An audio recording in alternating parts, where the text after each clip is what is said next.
En el tema de hoy vamos a estar viendo todo lo que tiene que ver con la protección internacional. Vamos a seguir haciendo esa dinámica de ir desde lo global o desde lo externo, ¿no? Desde el ámbito de la Unión Europea o en este contexto internacional, y luego como que iremos adentrándonos más en la normativa propia nuestra de Andalucía. No. El marco normativo principal que nosotros vamos a ver va a ser, por un lado, la directiva Hábitat y por el otro lado la directiva Aves. Va a haber más cosillas. Eso es el reglamento que a nosotros nos afecta dentro del ámbito de la Comunidad Europea. Hay un nuevo reglamento que se está haciendo, pero que todavía tiene que ser aprobado y que tiene que ver con la restauración ambiental. Lo que pasa es que eso es algo de ahora, que se está haciendo ahora mismo, entonces todavía no está aprobado por la Unión Vale, y Europea. lo del listado, por ejemplo, el otro día me mandaste, ¿no? Lo del sisón y esto que estaban en peligro de extinción. Eso después habrá como una lista o algo, ¿no? Sí, sí, sí. Hay, hay listas con todas las especies, bueno, con todas, no, con una selección importante de las especies, la categoría que tienen. Y eso que está en el SEO, Birla y este. Concretamente, SEO BirdLife ofrece información muy buena para el tema de las aves, ¿no? Que es donde se especializa. Lo que pasa es que eso te va a servir más para conocer detalles de cada una de las aves. Ah, vale. Si tú lo que quieres consultar es el listado de las especies protegidas, Claro, es que pues, me lo mandaste y digo, esto tiene que estar en algún lado donde estén todas y unas sean y lo hayan cambiado. claro, sí. Vale. Luego te voy a decir dónde está. En principio, si no viene en el tema número 4 de conservación, al final como anexo, probablemente venga en la parte del temario orientado a la práctica. O Vale. sea, ese que pone como complementarios. Pero yo creo que lo incluí dentro del tema número 4. Al final debe de haber un listado con una selección de las especies que son más relevantes. No están todas. Y fíjate que hay un montón. Pero están las más relevantes. Y con eso vamos, ahí hay para aburrirse. Bueno, luego vamos a ver también un poco de SEO BirdLife aquí, que aparece también. Vale. Entonces, como te decía, por un lado tenemos la directiva Habitat, que es la directiva del año 1992, la número 43, y que tiene que ver con la protección y la conservación tanto de los hábitats de las especies como de determinadas especies que están en peligro o que están amenazadas. Y por el otro lado tenemos la directiva Aves, que va un poco en la misma línea, pero se centra mucho y especialmente en las aves y en su entorno, en su hábitat, que son los humedales, especialmente eh, por el tema de las aves migratorias que necesitan de estas zonas húmedas para hacer sus tránsitos migratorios. Entonces, como que bien se podría incluir dentro de la directiva Hábitat, pero en realidad tiene mucha importancia e incluso es anterior a la directiva Hábitat, el origen. El origen de la directiva Aves es anterior al de la directiva Hábitat. Sin embargo, vemos que lo que es el reglamento de la Unión Europea es de 2009, es posterior. El número 147. Eso aquí no lo pongo en la presentación, en el libro sí que viene, ¿no? Como que la directiva Habitat es más antigua, pero dentro del reglamento de la Unión Europea, pues tiene su normativa que sale un poco más tarde. Bueno, sin más.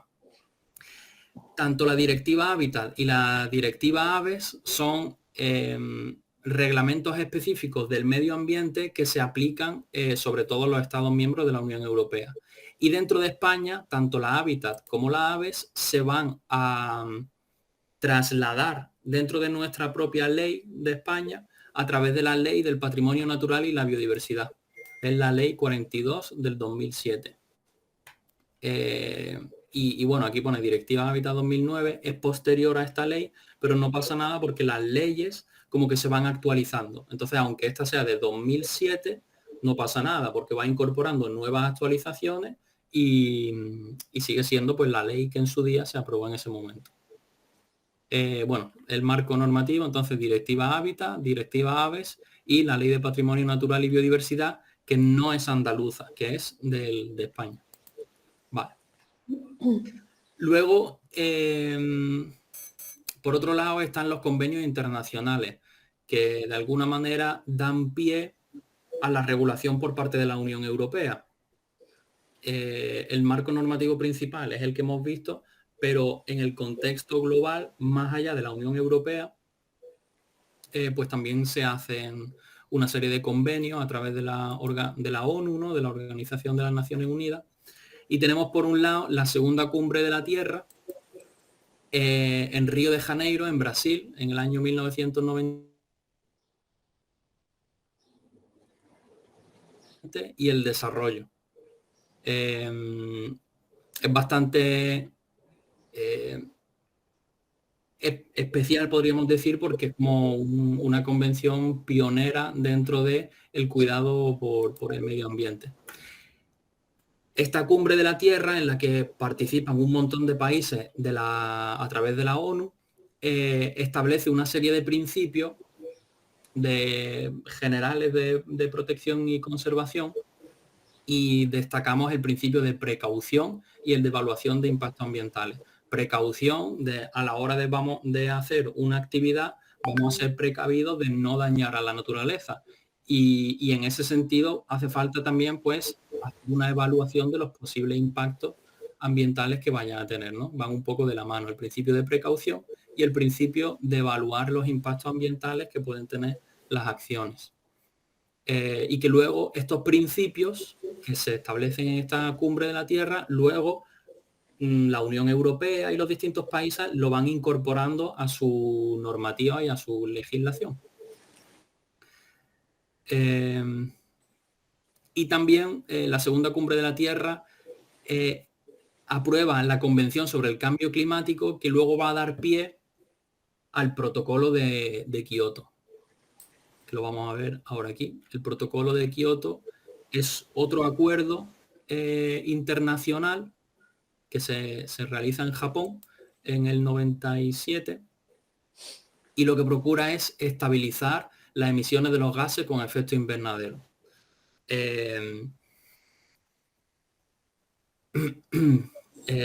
Por todo lo que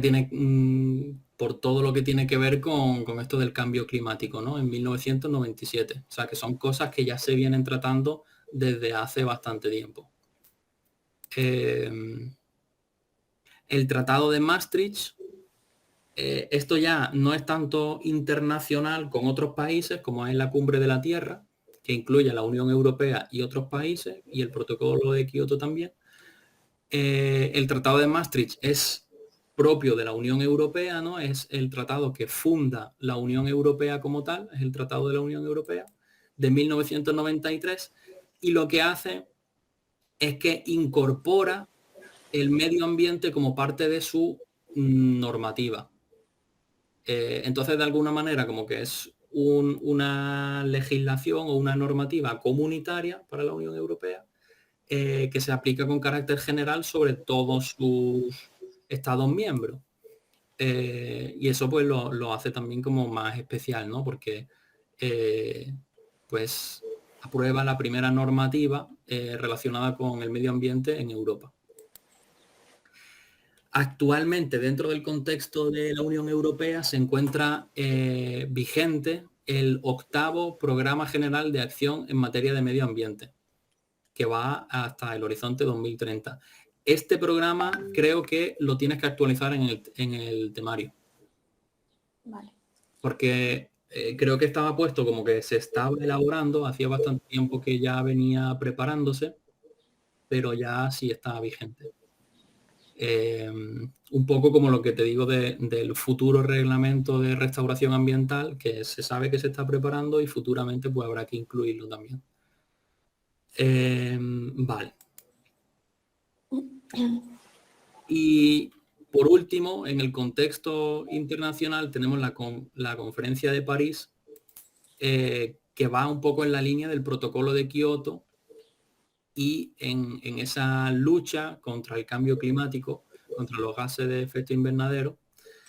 Esta conferencia tiene lugar en el 2015 y lo que hace es permitir a los estados firmar ese convenio, ¿no? En la conferencia de París. Es como que establece un acuerdo que es obligatorio siempre, o sea, como que se proponen una serie de objetivos obligatorios, pero de adhesión voluntaria. Quiere decir que si tú quieres, te puedes apuntar dentro de esta conferencia, de este grupo de países que quieren conseguir unos objetivos de reducción de la contaminación, y si voluntariamente un país se une a esta convención, pues bueno, luego como que si no cumple con los objetivos, pues como que se puede sancionar a ese país. Entonces, bueno, la cosa es como que al principio todo lo que se venía haciendo anteriormente, quitando la normativa europea nuestra, todos los convenios, la cumbre de la Tierra, el protocolo de Kioto, como que se establecen objetivos, pero ya está, ¿no? Como que dice, queremos esto, pero no nos comprometemos. Y en la conferencia de París sí, hay un compromiso, que es un compromiso voluntario. Y que si los países no cumplen con ese compromiso, se les sanciona. ¿De qué manera se le pueden sancionar? Pues nada, simplemente como que se puede hacer eco en los medios de comunicación, pues que tal país no está cumpliendo, ¿no? Y es como, la sanción que tiene es como la vergüenza pública de no cumplir con su palabra. Esa sería la sanción, en realidad. No es así nada más. Entonces nos dice aquí, en la conferencia de París establece el primer acuerdo vinculante que pretende evitar un cambio climático peligroso. Ya desde 1992, incluso antes, se hablaba del cambio climático y ya en 2015 pues se sabe que el cambio climático es inevitable y por lo menos se quiere intentar que sea lo menos peligroso posible. Vale. Y como te decía, pues de adhesión voluntaria. Muy bien. Ese es como el contexto internacional. Ahora, rápidamente vamos a ver los tipos de figura de protección internacional y luego entraremos más en detalle en el ámbito europeo. Entonces, por un lado tenemos las reservas de las biosferas. Son lugares geográficos representativos del mundo. Seguramente si tú piensas en los distintos países del mundo, te vendrán a la mente paisajes distintos, que tienen pues cada uno pues su tipo de ecosistemas, sus especies naturales y todo, ¿no? Entonces, la reserva de la biosfera de la UNESCO lo que pretende es hacer una red con estos lugares representativos de todo, alrededor de todo el mundo. El patrimonio de la humanidad también va un poco en la línea de las reservas de la biosfera. Son espacios que tienen un gran valor y que en el caso nuestro de Andalucía, el único espacio natural protegido que tenemos considerado como patrimonio de la humanidad es Doñana. Solamente Doñana. Entonces, bueno. Luego están los geoparques, que también van en la línea de querer preservar lugares que son representativos, pero ya no va tanto por el contenido biológico del territorio, como puedan ser las plantas y los animales, sino por el contenido de la litología del suelo, del tipo de roca que hay y cómo ese tipo de mineral de la roca madre, ¿no? De la tierra, cómo configura paisaje de su espacio. Entonces tenemos 3 dentro de Andalucía.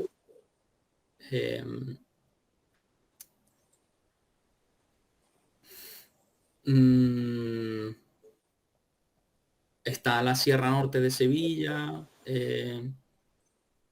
Yo creo que el otro debe ser Cabo de Gata y... Vaya, se me ha pasado. Estaba pensando en Antequera, el Torcal de Antequera, pero tengo mis dudas. Creo que estoy patinando, no me hagas caso con eso. Pero eso, son patrimonios geológicos que tienen relevancia internacional. Los sitios Ramsar son humedales, tienen que ver bastante con la directiva Hábitat. Son humedales de importancia internacional para el tránsito y la migración de las aves. Entonces, esto que hemos visto son figuras de protección que tienen un carácter internacional, ¿vale? Tanto la Reserva de la Biosfera como el Patrimonio de la Humanidad y los geoparques son patrimonio de la UNESCO, y los sitios Ramsar pues vienen de una convención, que es la Convención Ramsar, que la vamos a ver después. Por otro lado tenemos las áreas marinas protegidas. Esta figura, área marina protegida, en realidad es una figura a nivel estatal, ¿vale? Que incluye, pues eso, áreas marinas protegidas. Lo que pasa es que dentro de las áreas marinas protegidas estatales se encuentran la zona de especial protección e importancia para el Mediterráneo, y también se encuentran otras zonas que también son importantes, pero son del Atlántico. Entonces tenemos por un lado la zona marinas protegidas del Mediterráneo, que son las CEPIM, y por el otro lado las OSPAR, que son del Atlántico, del Océano Atlántico. Y dentro del ámbito europeo, que aquí va a ser donde vamos a dedicarle luego más atención, tenemos los lugares de importancia comunitaria, tenemos las zonas de especial conservación, que en realidad son lugares de importancia comunitaria que han evolucionado a estas zonas de especial conservación, y tenemos las zonas de especial protección para las aves. Entonces, podríamos decir que el LIC y los CEC se corresponderían, podríamos decir, con la directiva Hábitat, y la CEPA, pues con la directiva Aves. Aunque luego vamos a ver que realmente un mismo espacio natural protegido puede tener distintos tipos de figuras de protección. Un mismo espacio natural protegido primero ha tenido que ser LIC, luego va a evolucionar en CEC, y es posible que ese mismo espacio incluya también o tenga la catalogación de CEPA. Entonces, bueno, ten eso en cuenta, como que un espacio tenga una etiqueta no excluye de que pueda tener otras, ¿vale? Vale. Vale. Bueno, un pequeño inciso sobre las reservas de la biosfera. Son lugares que representan a los diferentes ecosistemas a lo largo y ancho del planeta Tierra. Están reconocidos como el Patrimonio Mundial de la UNESCO, y nosotros dentro de España contamos con la Red Española de Reservas de la Biosfera. Entonces eso es lo que te venía diciendo, que representan los paisajes con los ecosistemas, la vegetación, los animales. Dentro de las reservas de la biosfera se establece una zonificación donde vamos a tener la zona núcleo, donde se van a concentrar todos los valores que se pretenden proteger y preservar. Luego vamos a tener también la zona tampón, que es como podríamos decir así, una especie de contención, una especie de seguridad, como un cinturón de protección, en realidad, sí, para preservar de posibles problemas a esa zona núcleo. Y alrededor de esta zona de tampón estaría la zona de transición, que seguiría siendo también como otro anillo, otra capa de protección exterior, donde ya se va difuminando un poco ese carácter natural del espacio y ya pues va mezclándose con los usos humanos que pueda tener el espacio. Entonces, importante, la zonificación, que son 3 zonas: zona núcleo, zona tampón y zona de transición. ¿Cuáles son los objetivos de la reserva de la biosfera? Pues por un lado queremos conocer y monitorear la relación entre la cultura y el territorio, porque claro, las reservas de la biosfera son lugares característicos de las distintas regiones. Entonces también no solamente se quiere saber qué tipo de naturaleza hay ahí, sino que también se quiere saber cómo el ser humano está gestionando esta naturaleza, cómo se relacionan, cómo influye la naturaleza en la cultura del pueblo que allí se inserta. Se pretende también promover modelos de ordenación del territorio y de gestión sostenible de ese territorio y comparar y transferir la información y los conocimientos que se generan a través de este monitoreo del territorio.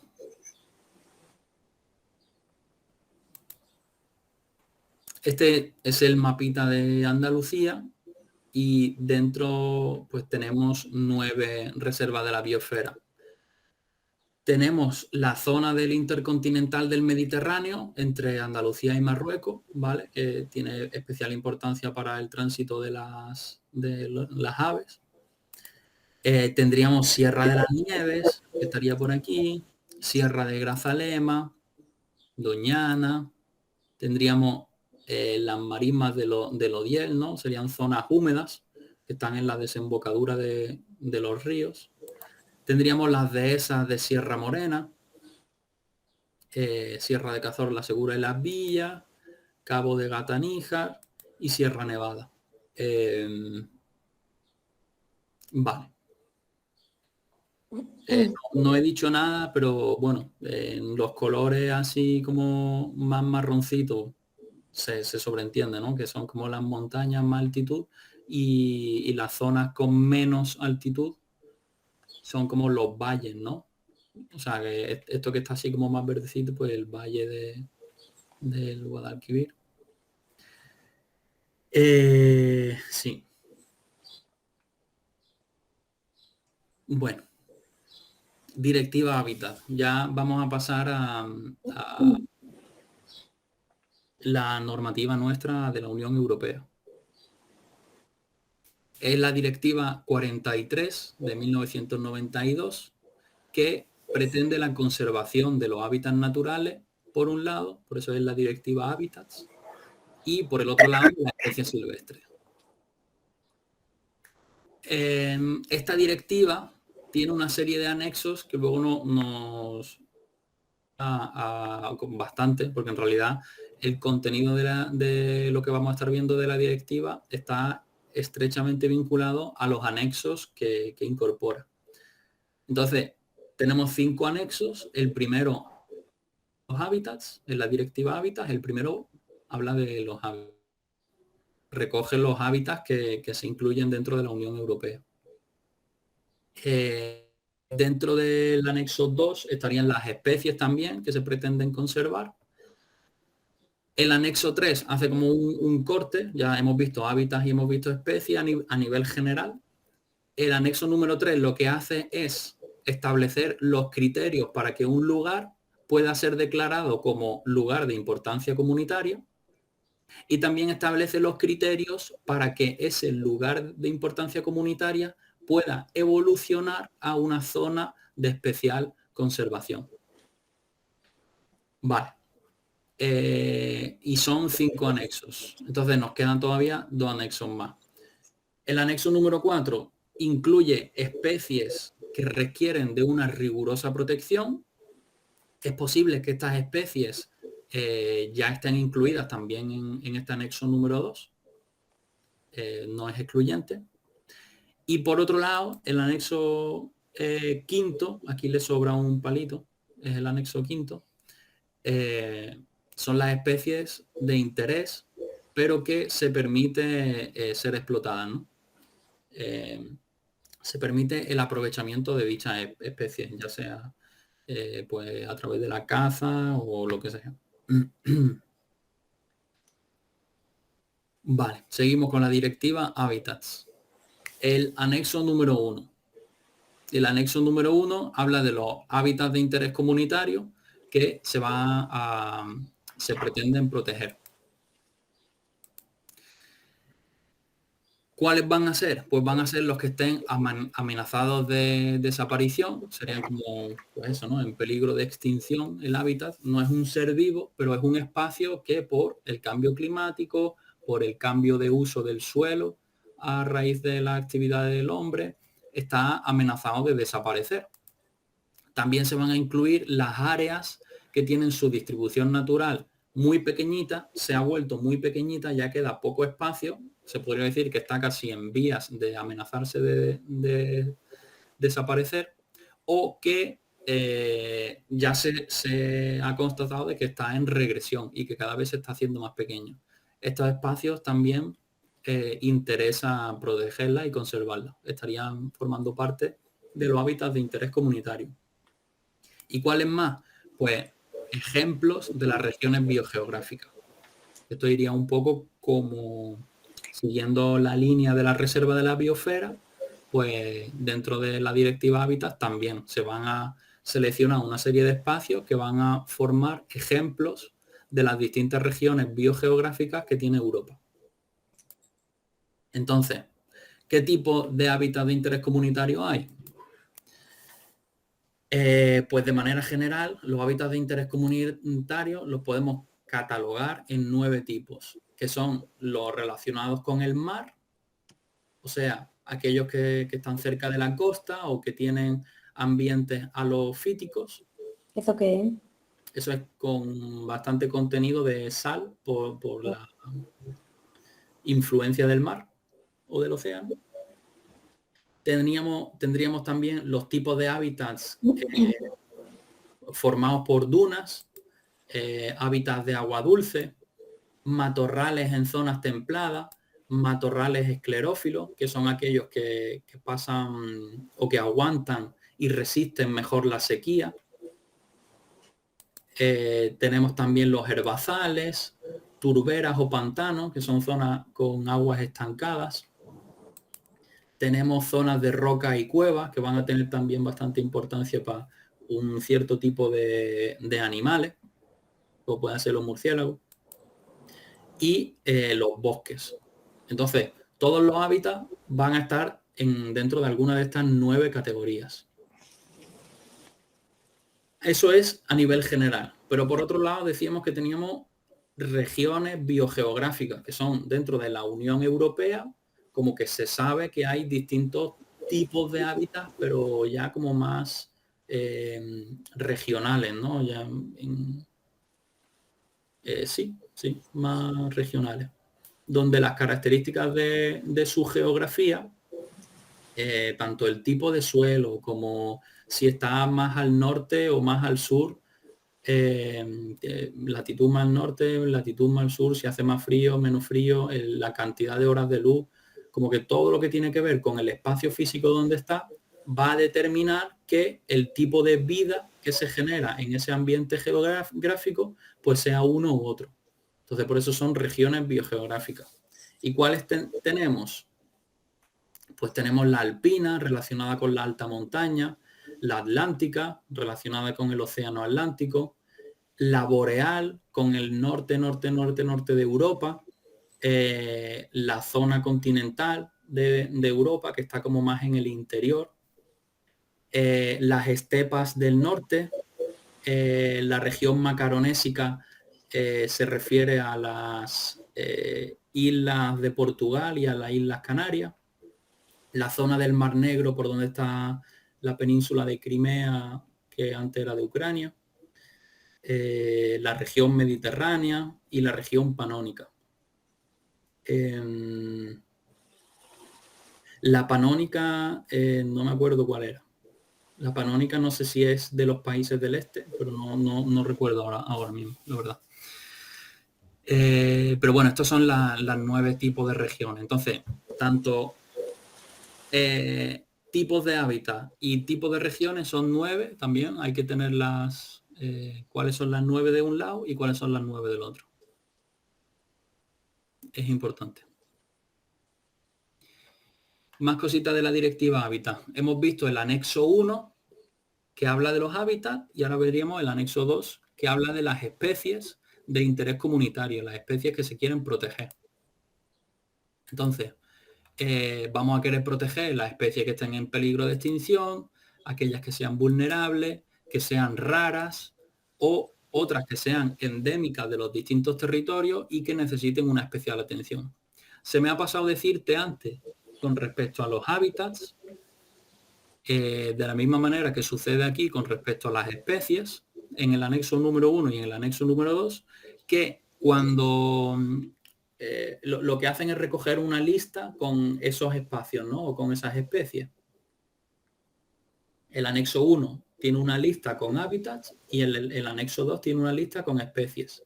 Todas las especies que tengan un asterisco son hábitat o especies prioritarias, que tienen una especial importancia. Son prioritarias. Vale.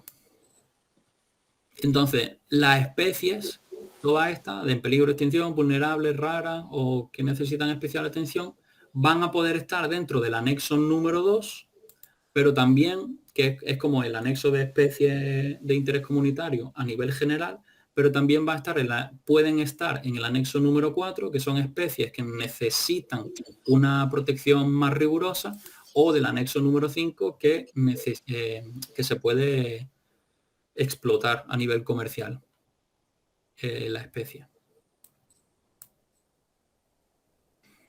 Con respecto a las especies, ya que queremos conservarla, es interesante saber en qué consiste el estado de conservación favorable. ¿Cómo determinamos que una especie se está conservando de manera buena? Pues para eso nos vamos a estar fijando en la dinámica de la población y en su relación con el hábitat. Si el hábitat, el espacio donde habita, de alguna manera está configurado por la actividad que esa población realiza, es decir, si hay una especie que queremos conservar, si esa especie dentro del hábitat repercute de manera significativa en su hábitat, su población es tan grande que hace una parte importante del ecosistema donde habita, pues diremos que tiene una buena presencia y que por tanto es un indicador de su conservación favorable. Imagínate que fueran las abejas. Si no hubiera abeja, pues no se podría polinizar y entonces como que un montón de procesos ecológicos no podrían tener lugar y pues bueno, eso tendría repercusiones negativas sobre el ecosistema y también sería como un síntoma o una señal de que las abejas pues están mal, no se están conservando bien. Entonces, este ejemplo, que es muy gráfico, que seguramente ya lo haya escuchado en más de una ocasión, vendría a ser un poco de ejemplo para el resto de las otras especies. Quizás las otras especies no tengan un impacto tan importante como el que tienen las abejas, pero de alguna manera también esa es la línea que va siguiendo, ¿no? Nos dice que se va a entender que la conservación de una especie es favorable si la dinámica de su población es importante dentro de su hábitat. Tiene un impacto importante en su hábitat. Otra cuestión, otro indicador de su estado de conservación favorable sería que el área donde se distribuye no se vea amenazada y que a largo plazo sea suficiente para que sus poblaciones puedan seguir prosperando. Entonces, por un lado, la dinámica de la población y por otro lado, la disponibilidad de un hábitat en el que se pueda desarrollar. Si tenemos esos dos indicadores bien, pues podremos decir que el estado de conservación de la especie es favorable, tanto el de la dinámica de la población como el del hábitat. Y bueno, lo de la protección rigurosa. Con carácter general, a las especies silvestres se prohíbe realizar cualquier tipo de perturbación o molestia, desde atraparla a molestarla físicamente, perseguirla, todo eso está prohibido, tanto para las especies como para las crías, para los nidos. Y esto reviste de una mayor gravedad o importancia o sensibilidad, también podríamos decir, durante la época de reproducción y cría. Si de manera general se tiene que hacer una protección rigurosa sobre la especie, pues en la época de reproducción y cría, más todavía. Vale. Hemos visto el anexo 1 de los hábitats, los diferentes anexos de las especies, y ahora vamos a ver la red Natura 2000, que es una red de espacios naturales protegidos que se crea en esta directiva Hábitats. ¿Vale? Entonces, simplemente saber que la red Natura 2000 se crea a través de la directiva Hábitat, y lo que hace es eso, ¿no? Todos los espacios naturales protegidos que tengan la consideración de lugar de importancia comunitaria, zona de especial conservación, zona de especial protección para las aves, van a formar parte de la red Natura. Y es eso, ¿no? Pues una red a nivel europeo, que lo que va a hacer es garantizar un estado de conservación favorable en esos espacios. Lugares de importancia comunitaria, zonas de especial conservación y zonas de especial protección para las aves. Estos son los espacios que conforman la red Natura 2000. Luego, y estas son las figuras que tienen carácter europeo, ¿no? Luego, dentro de España, pues además le podremos sumar que si es un parque nacional, un parque natural, un paraje, lo que sea. Pero además de todo eso, pueden tener la etiqueta europea de alguna de estas cuestiones, de algunos de estos espacios. Sobre la red Natura 2000 se van a establecer unas medidas de conservación, porque es lo que se pretende, ¿no? Garantizar la conservación favorable. Y va a ser que se van a realizar planes de gestión sostenible para estos espacios. Se van a realizar medidas reglamentarias, todas las actuaciones que sean necesarias, y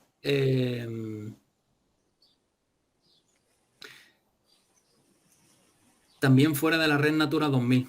O sea que las actuaciones necesarias de conservación se van a hacer tanto dentro de la red Natura, pero también en el área de influencia. Es lo que veíamos con la red de la biosfera, con los espacios de la biosfera del patrimonio de la humanidad. Esta es la zona que queremos proteger, pero alrededor también vamos a establecer otras zonas en las que se van a poner medidas, limitaciones a tipos de uso o de actividades que puedan perjudicar al ecosistema o a la naturaleza.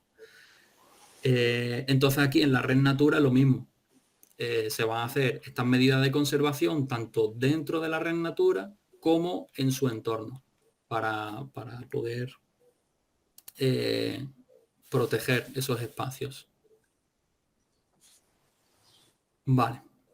Entonces, dentro de cualquier espacio de la red Natura, si se va a realizar un plan o un programa que afecte a esta red Natura 2000, lo pongo así de manera abreviada, va a ser necesaria hacer una evaluación del impacto. Eso es lo que veíamos en la cumbre de la Tierra. En la cumbre de la Tierra se establecían una serie de principios, que estaba el principio de precaución y el principio de evaluación de impacto. Pues aquí ya lo estamos viendo cómo se implanta ese principio de precaución en la normativa europea, ¿no?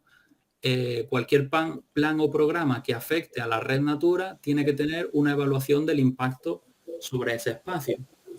Si el impacto fuera negativo y no existe otra alternativa, si existe una alternativa, hostia, pues vamos a coger esa alternativa. Pero si no existiera alternativa, se van a tener que hacer medidas compensatorias en otro lugar y además informar a la Comisión Europea. Es decir, que si de alguna manera vas a hacer algo que va a perjudicar al espacio y no hay otra manera, dices, bueno, vale, aquí hago un poco de daño, podríamos decir, pero en otro lugar diferente voy a estar haciendo una actividad que potencie la conservación o que fomente el desarrollo de la biodiversidad o lo que sea, como para compensar ese daño que se está haciendo, simplemente.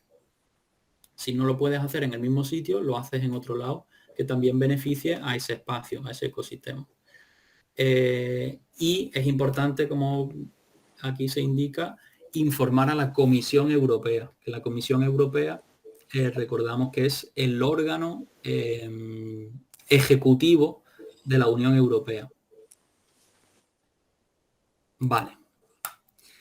Ahora, ¿qué pasa si este espacio donde nosotros queremos hacer el plan o el programa no es cualquier espacio, sino que tiene un asterisco, que decíamos que era especialmente importante porque era prioritario?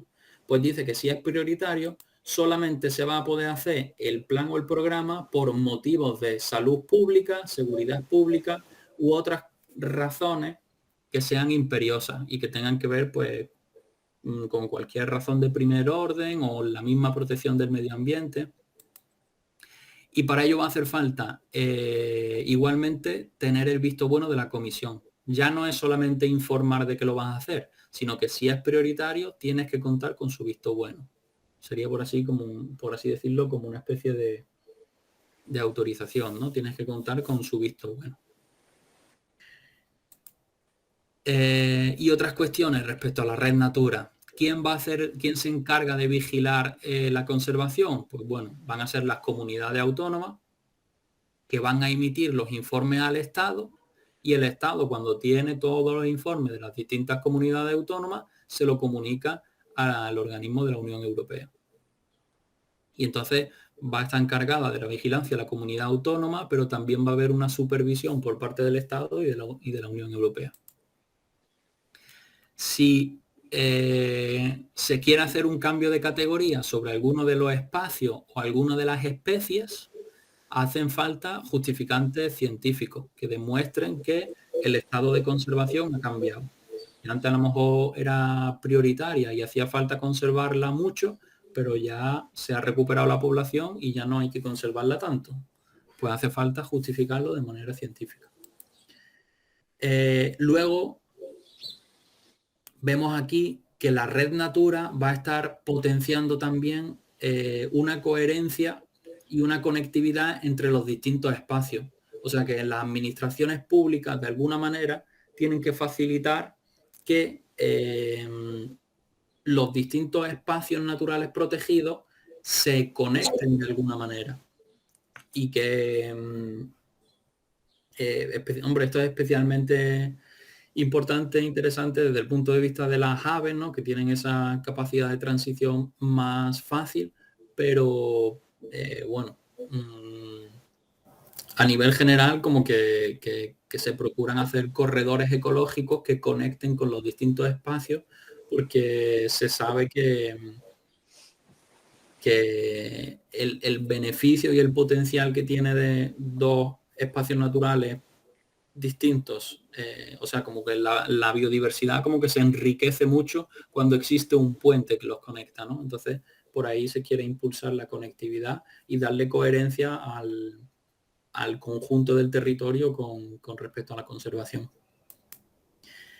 Y dentro de estos espacios de la red Natura, lo que se nos dice con las subvenciones es que todas las actividades que estén echándole un ojo a las cuestiones de conservación, pues van a tener prioridades a la hora de recibir subvenciones. Que hay una subvención para agricultores de no sé qué, no sé cuánto, pues bueno, los que tengan un sistema de producción ecológico que respete y no sé qué, pues tendrán prioridad con respecto al que no. Y también entre distintos tipos de actividad, si hay alguna que tiene un mayor impacto en la conservación, pues también va a tener prioridad. Bueno, entonces, Directiva Hábitat, seguimos con los espacios de la red Natura. Los lugares de importancia comunitaria son espacios que contribuyen apreciablemente a la conservación favorable de los ecosistemas y de los hábitats. Las zonas de especial conservación son en realidad lugares de importancia comunitaria que han evolucionado y lo que hacen es que aplican medidas de conservación necesarias. Como veremos después, cómo se transforma de uno a otro, una de las características que tiene la zona de especial conservación es que tiene como su propio plan de gestión. El lugar de importancia comunitaria tiene una serie de medidas que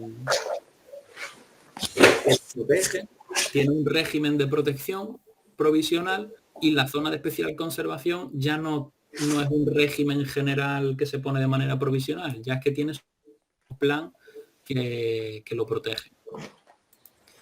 Y por otro lado tenemos la zona de especial protección para las aves, que preserva espacios de importancia para las aves, tanto locales nuestras como las migratorias, y que se apoya en el conocimiento de la asociación SEO BirdLife International, porque pues es una organización súper potente y realmente pues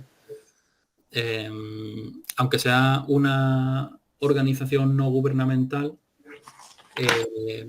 la calidad del trabajo que tiene es tan grande que directamente la administración se apoya en su trabajo porque tiene mucho valor. ¿Cómo se declaran estos espacios? ¿Cómo se determina que un espacio sea LIC, sea CEC o sea CEPA? Pues bueno, tanto, mejor dicho, los lugares de importancia comunitaria lo va a estar declarando la Unión Europea, concretamente la Comisión va a ser quien declare los LIC, y luego los CEC y la CEPA, quien lo declara va a ser la comunidad autónoma, en nuestro caso a través del decreto del Consejo de Gobierno. Vale. ¿Cuál es el proceso por el cual un lugar de importancia comunitaria se convierte en zona de especial conservación? Bueno, lo primero de todo, hay que hacer una propuesta de ese lugar de importancia comunitaria. La comunidad autónoma va a ser la encargada de elaborar una lista de espacios candidatos a ser declarados como LIC. La comunidad autónoma le pasa esa lista al gobierno de España, y el gobierno de España se la manda, la de todas las comunidades autónomas, ¿no? La del país, se la manda a la Comisión Europea. La Comisión Europea hace los estudios pertinentes y aquellos lugares que considera y que cumplen de alguna manera con los criterios que habíamos mencionado anteriormente, que vienen en el anexo número 3,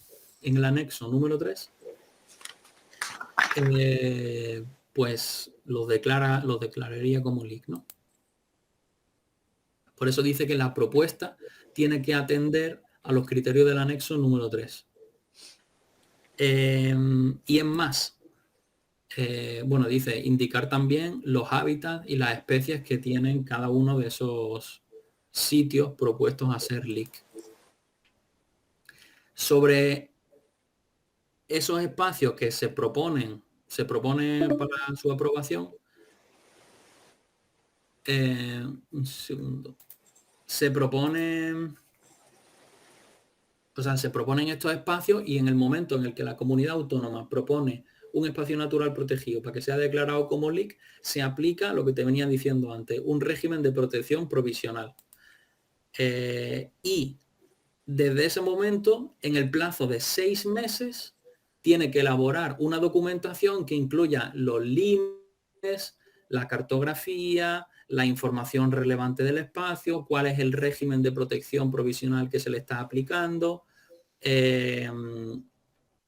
y tiene que tener esta información lista y preparada.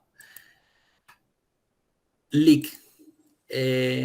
Como decía, la Comisión Europea analiza las diferentes propuestas y tiene que aprobar el LIC.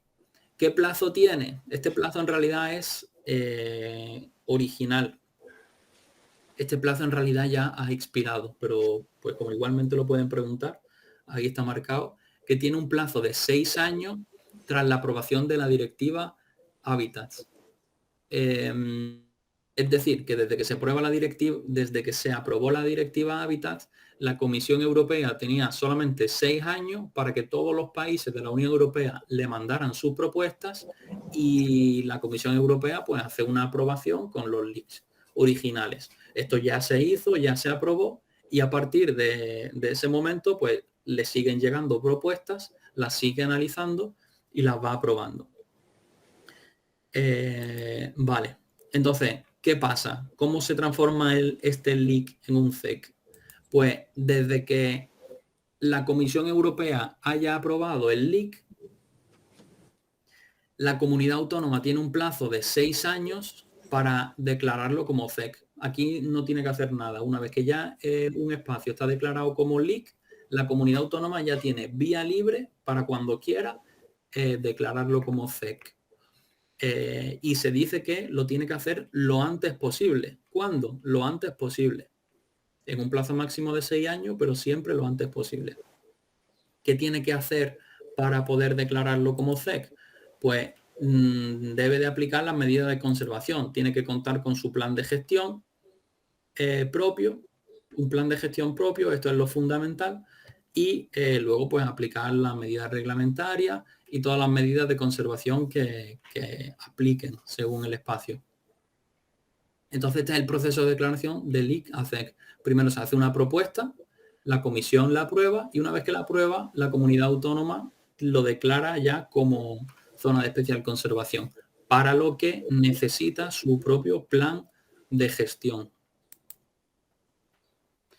Vale, hemos visto la directiva Hábitats, que es parte fundamental del tema de protección internacional.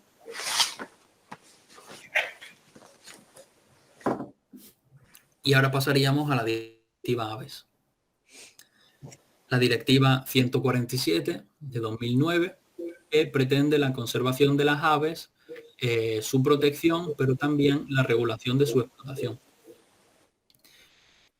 ¿Cuáles son los anexos? Son 5, son parecidos. Y es muy importante que conozcas cuáles son los 5 de la directiva Hábitat y cuáles son los 5 de la directiva Aves, que se parecen bastante y se pueden confundir. Por eso es importante que tengas bien diferenciado cuáles son los 5 de una y los 5 del otro. Bueno, pues en primer lugar tenemos las especies que se pretenden conservar en relación a su hábitat. Por otro lado, tenemos las especies que se pueden cazar, tenemos las especies comercializables, tenemos los medios que están prohibidos para capturar a las aves y tenemos también temas y trabajos de investigación. Y aquí vuelve a faltar corregir esto, que tiene que ser una V solamente, de 5, no 4. Vale, entonces vamos a ver, igual que hemos hecho con la directiva Hábitat, lo vamos a hacer aquí con la directiva Aves. El anexo 1 incluye las especies a conservar en base a su hábitat y tenemos las especies en peligro de extinción, vulnerables, raras y otras, ¿vale? Se parece bastante a la directiva Hábitats de momento. A todas las especies se les va a aplicar el régimen de protección general, que esto pues nos va a aparecer en bastantes ocasiones a lo largo del temario, que es lo que veníamos viendo antes, ¿no? Como que no se le puede molestar ni... Fíjate, si no se le puede ni siquiera molestar, pues todo lo demás, ¿no? De cazarla, de capturarla, de dañarla, pues mucho menos. Y este régimen de protección general, no está de más repetir que se aplica a los huevos, a los nidos, a las especies a las especies, no, perdona, a las partes de las especies. En el caso de los animales, pues bueno, son animales enteros, pero en el caso de las plantas, aplica incluso para un trozo de la planta, ni siquiera un trozo de la planta. ¿vale? Y bueno, dice aquí entonces, los estados tomarán medidas, van a crear y van a mantener estas zonas de especial protección para las aves, estamos dentro de la directiva AVE, van a restablecer los biotopos que se hayan destruido y van a fomentar la creación o el desarrollo de nuevos biotopos que den cobertura a estas especies que se quieren conservar y que necesitan de unos espacios para poder habitar, ¿no? Entonces, en principio, estas medidas se van a tomar para las aves nuestras, pero también se van a tomar para las aves que son migratorias y que regularmente acuden a nuestro territorio.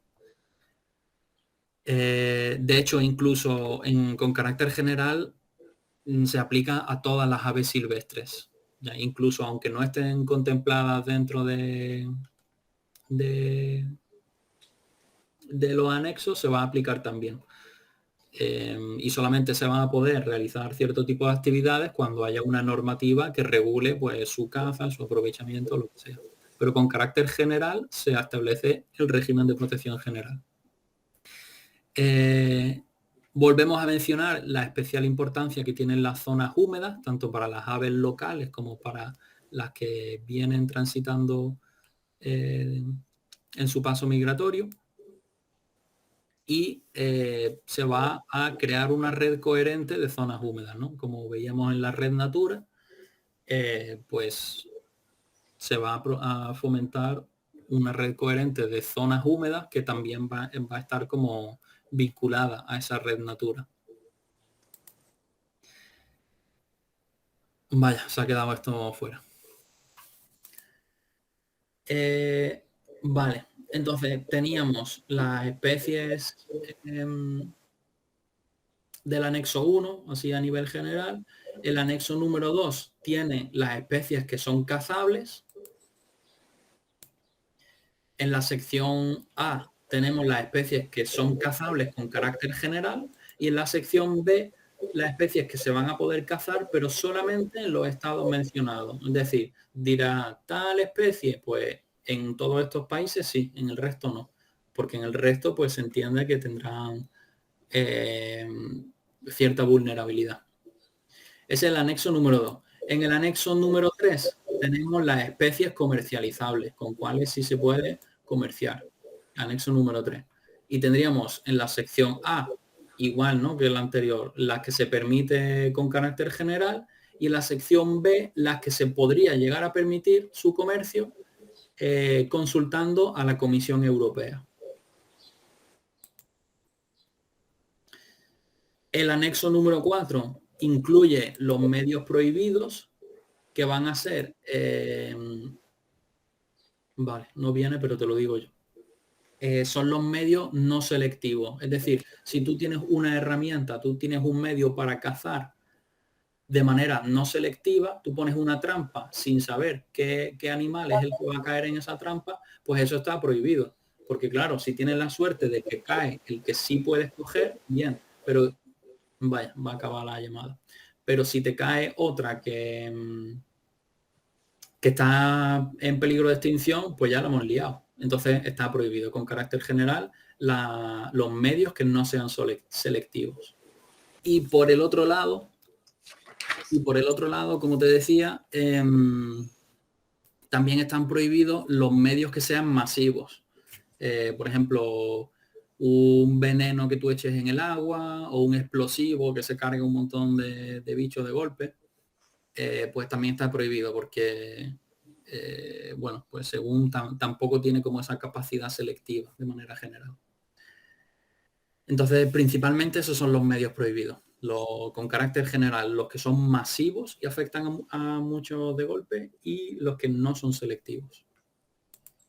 Y por último, el anexo número 5 trata sobre temas y trabajos de investigación en torno a las aves. Ahora, hay excepciones a la prohibición de la caza y del uso de medios prohibidos que van a ser por razones de salud, de seguridad pública, protección de la biodiversidad, investigación, enseñanza, repoblación, en el caso de que, por ejemplo, haga falta coger una especie que hay muy poquita y hace falta pues un proyecto de cría y repoblación, ¿no? Seguridad, bastante relevante el tema de la seguridad aérea en los aeropuertos. Se establece como una zona donde por seguridad del tráfico aéreo pues no pueden estar los pájaros por ahí. Entonces, pues también. Las excepciones necesitan como una autorización, esas excepciones, y deben de concretar el objeto, cuáles son las especies que van a afectar, o el ámbito, las condiciones y qué formas de control se van a establecer para que no se haga de manera indiscriminada o más allá de lo que originalmente se preveía. Y de manera anual, cada año se va a informar a la Comisión Europea de las excepciones que se han ido haciendo. Se van registrando y pues se informa. El programa LIFE, también de la Unión Europea, es un instrumento de financiación exclusivo de medio ambiente. La Unión Europea dedica un montón de dinero en exclusivo para proyectos que tienen que ver en exclusiva del medio ambiente, a través de este programa LIFE, que tiene su regulación a través del reglamento 783 de 2021. Y esto no sé si está actualizado en el temario. Échale un vistazo si puedes. Sí, está bien. Vale, fenomenal. Vale, ¿cuáles son los objetivos de este programa LIFE? Pues va a ser desarrollar metodologías y actuaciones concretas que luego se puedan catalizar a gran escala. Entonces, vamos a ver que va a haber proyectos que son como más pequeñitos y proyectos que son pues el mismo tipo de proyecto realizado a gran escala. O por lo menos puede haber esos tipos de proyectos. Definiciones. Vamos a tener proyectos estratégicos de naturaleza, proyectos estratégicos integrados, de asistencia técnica, de acción normal, operaciones de financiación mixta y entidad jurídica. Vale. El proyecto estratégico de naturaleza es un proyecto, bueno, empiezo por el proyecto de acción normal mejor.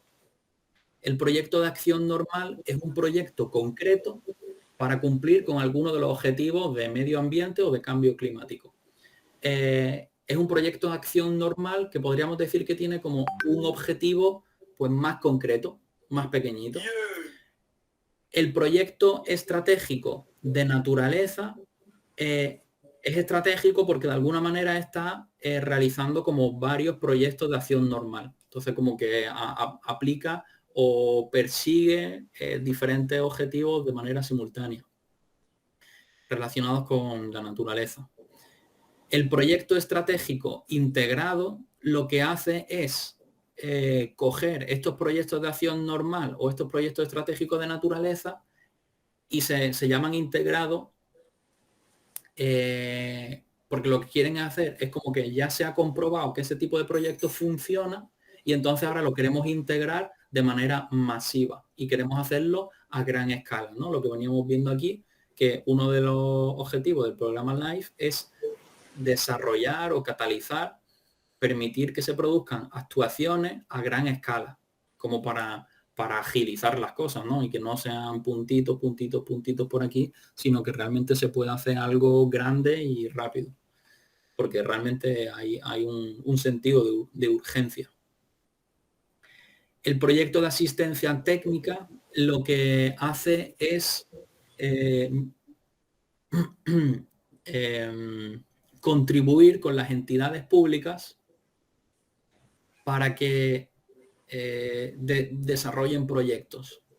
Es decir, a lo mejor están las entidades públicas que les gustaría poder participar de estas subvenciones, que suelen ser, yo creo que son financiadas, no sé si al 80 o al 100% por la Unión Europea, o sea que es dinero prácticamente gratis para proyectos de desarrollo y de medio ambiente, pero a lo mejor no tienen los medios personales o los conocimientos para hacer este tipo de proyectos. Entonces los proyectos de asistencia técnica son proyectos para preparar a la gente de la administración para que pueda realizar o solicitar en el futuro este tipo de proyectos. Operaciones de financiación mixta se refiere a que puede existir colaboración entre entidades privadas y entre entidades privadas, entre las propias entidades públicas y el Fondo de la Unión Europea para subvencionar estos proyectos. Y entidad jurídica, pues se refiere ya, madre mía, se refiere ya sea a una persona física o a una persona jurídica que tiene capacidad para obrar. Y como curiosidad, aunque el concepto de entidad jurídica contempla o incluye a una persona física tal cual, este tipo de programa no lo puede solicitar una persona tal cual. Como mínimo tiene que ser un colectivo de una ONG o de una administración pública o lo que sea. Tiene que ser una entidad jurídica. No, una persona sola no puede acceder a estos programas. ¿Cuál es la estructura de este programa LIFE? Pues bueno, tiene por un lado el área de medio ambiente con un presupuesto de alrededor de los 3.500 millones de euros, que se divide en dos subprogramas, podríamos decir, que es el subprograma de naturaleza y biodiversidad por un lado y el de economía circular y calidad de vida por otro. Entre estas dos subprogramas o áreas dentro del área de medio ambiente, tenemos que el área de naturaleza y biodiversidad es la que más dinero recibe. Por otro lado, tenemos el área de acción por el clima, con un presupuesto de casi 2 millones de euros, que tiene a su vez dos subáreas, podríamos decir, la de mitigación y adaptación al cambio climático y la de transición hacia energías limpias. De esta estructura, que es bastante sencilla, quizás no sea tan interesante saber la cantidad del presupuesto que tiene cada área, como sí saber cuál es la que recibe más dinero. Entre el área de medio ambiente y la de acción por el clima, pues la del medio ambiente más. Y dentro de la de medio ambiente, ¿cuál? Y dentro de la de acción por el clima, ¿cuál? En este caso, aquí tiene el asterisco rojo porque transición hacia las energías limpias tiene más presupuesto que la de mitigación y adaptación al cambio climático. Bueno. Vale.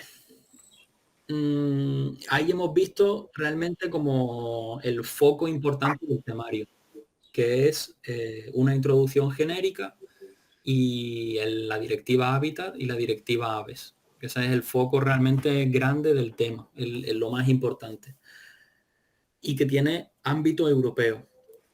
Sin embargo, tanto la convención Ramsar como el convenio CITES también son bastante importantes.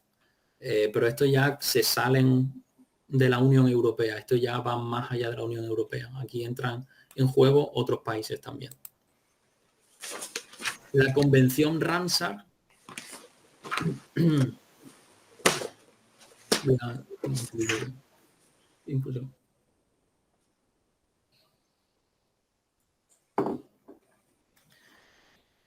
fíjate en el año de la convención Ramsar, 1971.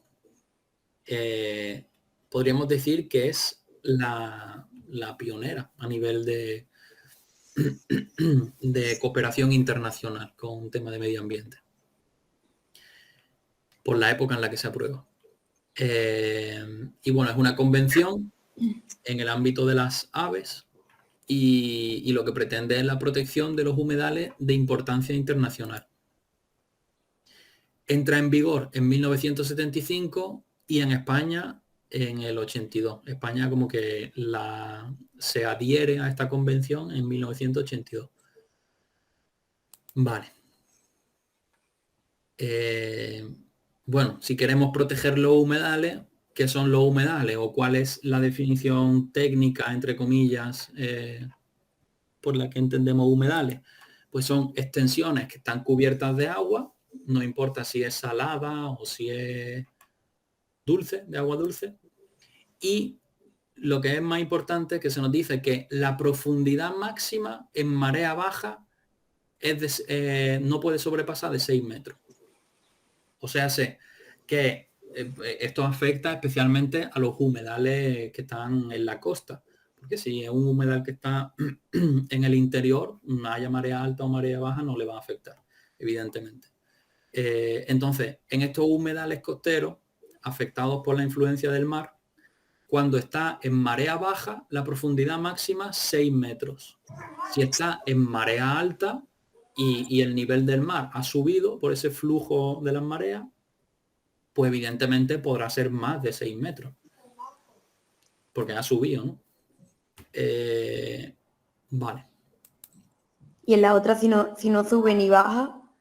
Bueno, pues consideraremos también esta dimensión de los 6 metros como máximo.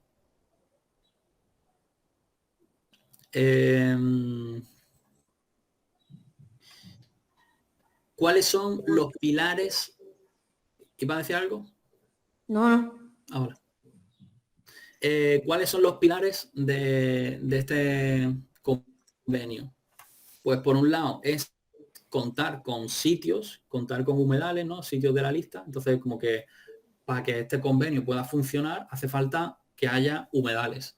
¿Cuáles van a ser esos humedales? Pues los que cada Estado miembro que participa contribuya, ¿no? O sume o integre dentro de esta red de espacios Ramsar. Otro pilar es que se haga un uso racional de estos espacios. Y de hecho, ahora hay bastante revuelo con Doñana. No sé si has recibido tú también algún vídeo por ahí, que no sé si quieren seguir como secando el espacio, quitando los recursos. Está todo seco, ya en la de Medina le pasa lo mismo.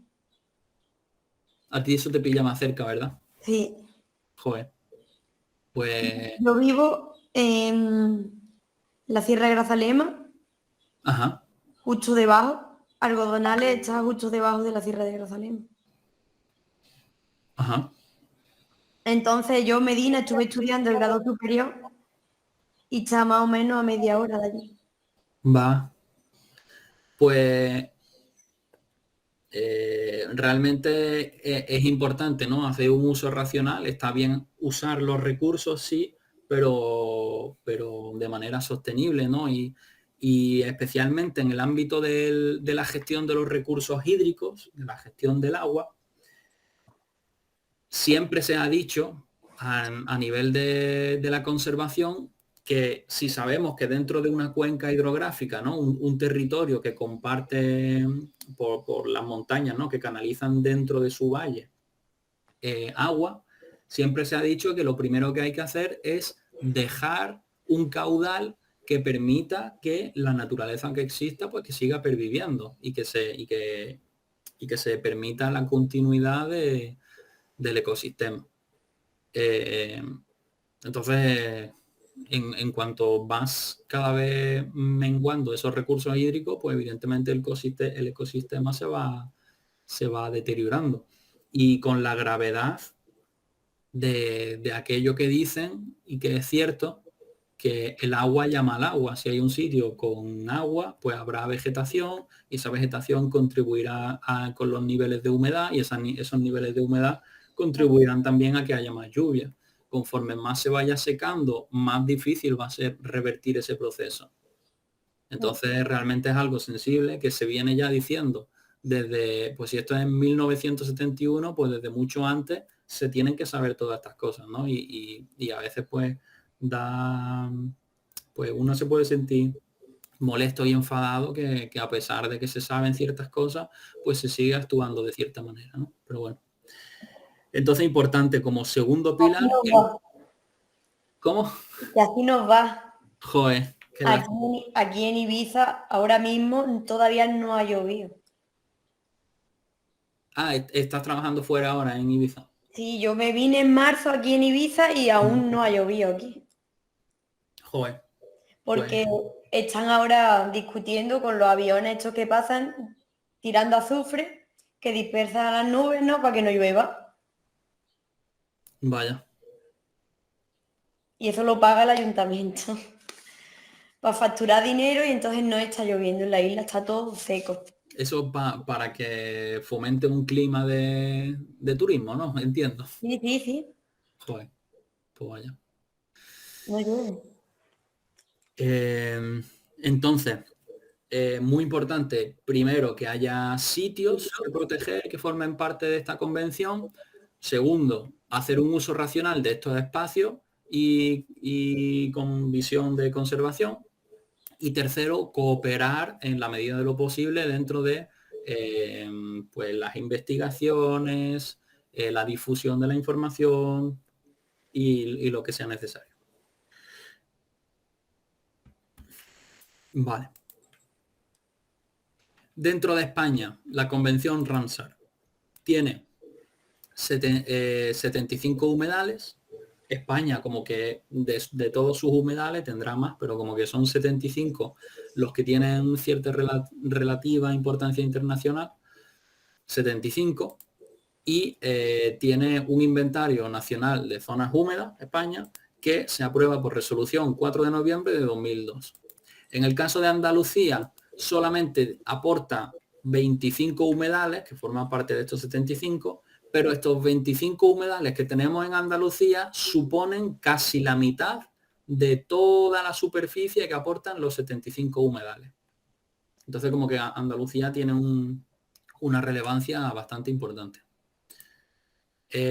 Andalucía tiene su propio inventario andaluz de humedales, que está aprobado por el decreto 98 de 2004. Y tanto la inclusión como la exclusión de un espacio dentro de este inventario, en el caso de que se haya iniciado el procedimiento, tendría que resolverse en un plazo máximo de 3 meses con silencio positivo, en el caso de que se haya iniciado, ¿vale? No es lo mismo hacer una solicitud para que se inicie el procedimiento de inclusión que que tiene como su periodo de tiempo en el cual te van a responder si se inicia ese periodo, ese proceso de inclusión o de exclusión, como que son procedimientos distintos. La solicitud y otro es el estudio de si se va a hacer o si no.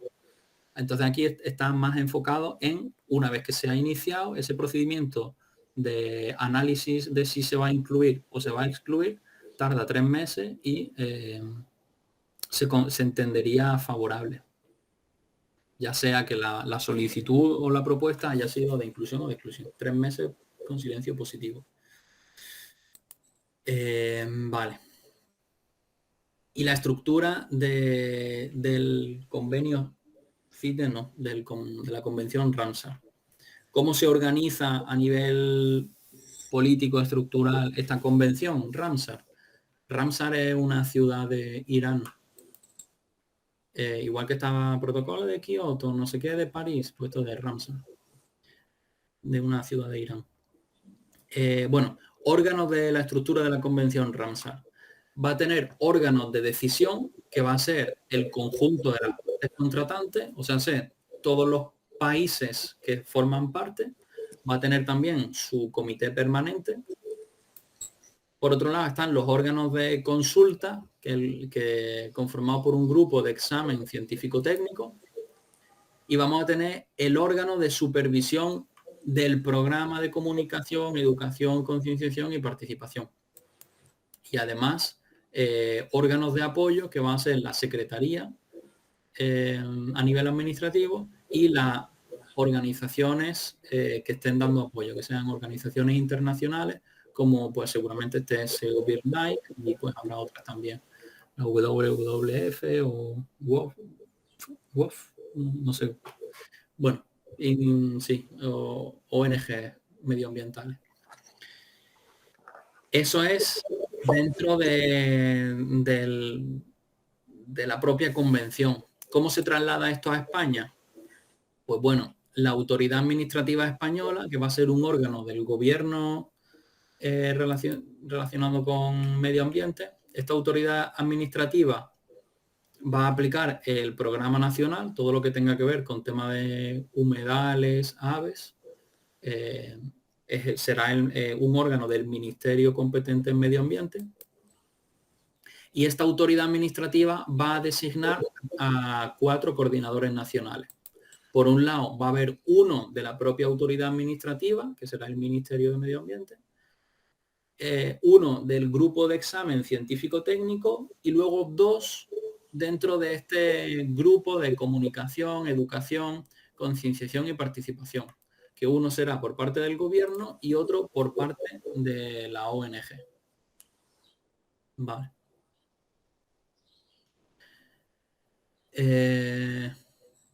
Sí. Por un lado, entonces hemos visto el convenio Ramsar referente a los humedales y ahora tendríamos el convenio CITES, que es el convenio internacional que hay para el comercio de las especies silvestres, de 1973, un poco más tardío que el Ramsar, 2 años más tarde. Entra en vigor el mismo año que el de Ramsar, en 1975, y España lo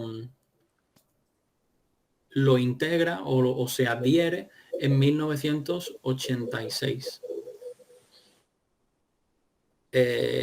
Bueno, el vínculo con respecto a Ramsar sería la fecha que entra en vigor y luego pues tanto la fecha de aprobación inicial como la fecha en la que España se adhiere a los distintos convenios sí que varía un poquito. Bueno, ¿qué es lo que regula el convenio CITES? Pues la exportación, el tránsito y la importación de las especies raras amenazadas de sus partes, ya sean animales, plantas. Y este convenio CITES también tiene unos apéndices que vendrían a ser como los anexos. Normalmente los reglamentos, las leyes tienen una serie de anexos y este convenio pues también los tiene, solo que en vez de llamarse anexos se llaman apéndices, los apéndices de CITES. El apéndice número 1 va a recoger las especies que están en peligro de extinción. El anexo número 2 va a recoger las especies que requieren el control para evitar usos que sean incompatibles, porque son especies también sensibles. Y el apéndice número 3 recoge especies que están protegidas en algún país que forma parte de este convenio y que está pidiendo asistencia. O sea que a lo mejor en la mayor parte de los países esa especie como que no tiene tanta importancia o no tiene problemas de conservación, pero en este país concreto, en un país concreto sí, y está diciendo, oye, mira que en mi país esta especie está muy vulnerable, entonces ayudadme a controlar que no haya comercio y tráfico ilegal con estas especies, que pueda perjudicar pues eso, ¿no? La conservación dentro del propio país. Y entonces pues se meten dentro de este paquete, dentro de este apéndice.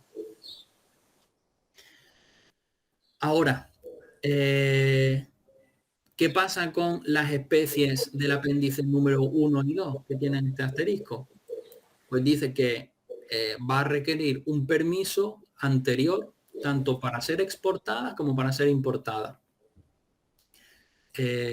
O sea, sé que estas especies que están protegidas con carácter general o se quiere conservar con carácter general en los países que forman parte del convenio, pues va a hacer falta un permiso de exportación para el país que lo saca y otro permiso de importación para el país que va a traer esa especie.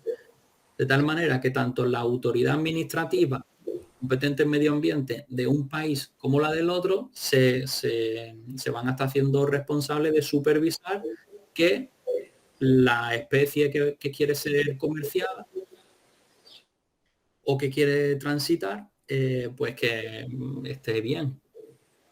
Tanto en las condiciones del tránsito como el estado de conservación que pueda tener cada país.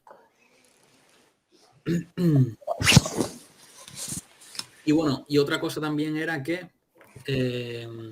claro, como las especies del apéndice número 1 y del apéndice número 2 afectan a todos los países de manera general, cada 2-3 años se va a hacer una revisión de esos listados de especies para ver si cambia algo. Dame un segundo, por favor. Vale. Te decía que eso, tanto la especie del apéndice número 1 como del apéndice número 2 van a requerir, no. Cada 2-3 años se hace una revisión del estado de conservación, por si hubiera que modificar cualquier cosa. Y la del número 3, como le afectan de manera individual a cada país, pues va a ser cada país propiamente el que revise su propio listado. Vale. Estos apéndices tienen su homólogo dentro de la Unión Europea, porque el convenio CITES hace parte de la Unión Europea, pero no es exclusivo. La Unión Europea entra dentro de ese comercio internacional. Entonces, a nivel europeo está este reglamento 338 de 1997, que de alguna manera cumple o hace como la misma función que el convenio CITES, pero hace una regulación dentro de la comunidad europea. Un segundillo. Entonces, como que habla un poco de lo mismo que el CITES, y lo que nos interesa es hacer una comparativa con los apéndices. Entonces, este reglamento europeo, en vez de apéndices son anexos, y en vez de estar numerados, pues están letrados, de la A a la D. Entonces, en el anexo número A va a incluir todas las especies del primer apéndice, otras del número 2, incluso otras del número 3. Y dice incluso más. La letra B dice, bueno, como el apéndice 1 ha cogido, como el anexo A ha cogido las del número 1, otras del 2, del 3 y más, pues entonces el B, que le correspondería al 2, pues solamente cogerá las restantes del 2, otras del 3 y más. Se repite lo mismo con el C, que ya se queda con lo que queda. Y dice aquí, salvo reserva. ¿A qué se refiere esto de salvo reserva? Pues es posible que un país establezca una reserva de determinadas especies, ya sea vegetal o animal. Y entonces como que en principio esas especies van a estar protegidas y como que su comercio y exportación, importación, como que va a estar más controlada y va a estar más limitada. Pero esta limitación se puede entender como que, o se puede pasar por alto de alguna manera si un país tiene una reserva de estas especies. Es como que tengo una reserva de seguridad, entonces como que me permito comerciar con estas especies porque pues tengo una reserva. Vale. Y luego la letra D ya no tiene equivalente en CITES. O sea, que tendría como una última categoría que en CITES no existe, y en la Unión Europea pues son especies que también le interesa hacer un control de su comercio y de su tránsito internacional. Y bueno, dice aquí que dentro de la Unión Europea las especies dentro de los anexos A y B requieren un permiso de importación, y del resto, o sea, de las especies que están en el C y en el D, solamente requieren una notificación de la importación. ¿Cuáles son las exenciones? ¿Cuáles son aquellos supuestos en los que podemos hacer caso omiso de la prohibición de comerciar con estas especies que estén en peligro de extinción o lo que sea? ¿Cuáles son esos casos en los que no podemos pasar por alto la normativa? Pues caso de tránsito transbordo. Imaginémonos que a lo mejor se manda desde España hasta Reino Unido. O bueno, Reino Unido no, vaya por Dios. Digamos hasta, yo qué sé, Bélgica.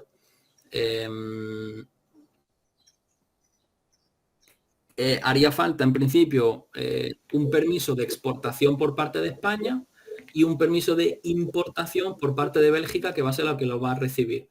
Pero imagínate que el avión, en vez de mandárselo desde aquí lo que hace es, pasa por Francia, hace una escala y luego va a Bélgica. Hace como un parón. Pues, y tienen que cambiar, tienen que sacar la mercancía de un avión y meterla en otro. Ahí se puede entender que está haciendo transbordo. Ahí no hace falta cumplir con los permisos de importación y exportación. Pues se entiende que realmente no hace falta un permiso de importación para Francia, porque en realidad el destino es Bélgica. Entonces como que ahí pues se puede pasar por alto. Luego también para bienes, o lo que pasa es que claro, son especies, para especies o plantas que hayan sido adquiridas, o sea, animales o plantas que hayan sido adquiridos antes de que entrara en vigor toda esta normativa, pues también se permite, ¿no? Si a lo mejor una especie la tienes de manera legal antes de que se haya puesto la prohibición, pues como que no te la van a quitar. Más cosillas, artículos personales o bienes del hogar. No me hago una idea de esto, pero es otro caso. Si lo preguntan en el examen, pues sí, si una especie, animal o vegetal, forma parte de un artículo personal, a lo mejor se refiere a estos chaquetas de bisón o de no sé qué, no sé, o bienes del hogar, no sé, un plumero, no sé. También aplicaría. Igual con animales criados en cautividad, plantas reproducidas artificialmente, tanto los animales criados en cautividad como las plantas reproducidas artificialmente es como que no están dentro del ecosistema, no están dentro de ese ámbito de conservación y entonces se entiende como que puede utilizarse y que normalmente se utilizan para proyectos de repoblación y todas esas cosas. También para cuestiones de investigación y algo muy curioso que también se permite para colecciones itinerantes. Pues serán colecciones itinerantes, ya sean a nivel educativo, que quieran ir haciendo, pues eso, ¿no? Como museos porque a lo mejor son restos de plantas antiguas o circos itinerantes también pueden ser, que tengan sus permisos. Pero Bueno. ya en casi todos han quitado los animales. Sí, de hecho, con respecto a la ley de protección animal, han cambiado parte de la normativa hace poco del Código Penal, hace cosa de un mes, sí, yo creo que hace un mes, o un poquito menos, el Código Penal se actualizó cuando entró esta ley y hace muy poquito, hace cosa de un mes, que ya ha entrado en vigor. Y eso, cuando lleguemos al tema del Código Penal, pues te lo diré. Vale. Ya nos queda muy poquito. Esta estructura del comercio internacional de las especies silvestres, ¿cómo se organiza a nivel político, podríamos decir? Pues tenemos por un lado las partes firmantes, que va a estar asistido también por ese comité permanente y por esa secretaría. Tenemos un comité de científicos en tema de fauna y otro en tema de flora. Una estructura un poco más sencilla que la de Ramsar. La de Ramsar es un poco más compleja. Y dentro de España, ¿cómo se lleva